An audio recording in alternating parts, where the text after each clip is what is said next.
زیر تعلیم کنگاں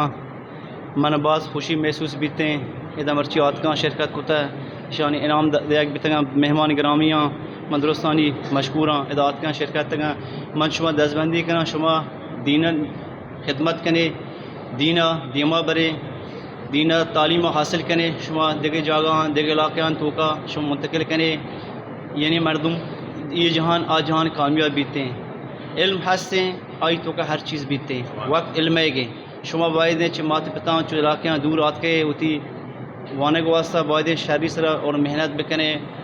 اور علم حاصل کنے اور دیما ہوتی مستقبلہ ہوتی علاقیاں واسطہ مزید رہنمائی کنے اور کار کت کنے شہری سرا چھ دیگے گندے معمولان چھ شما دور بے مفتی صاحب شمی واسطہ بعض یعنی دا مہربانی ہے شمارا یعنی ہچ وڑا چھ ہوتی اولادان وڑا استاد یہ استاد میں کم یعنی بعض دیدہ شمی محبت ہستے خاص کر مفتی مظہر اعظم سندھ اور مفتی نذیر جانا شمی گونا بعض یعنی محبت کنے گئے یعنی شما اس طرح فرض باید ہوتی استادانی ادب اور احترام بکنے میں منت وارا مفتی صاحب اللہ مفتی صاحب سلامت کا السلام علیکم.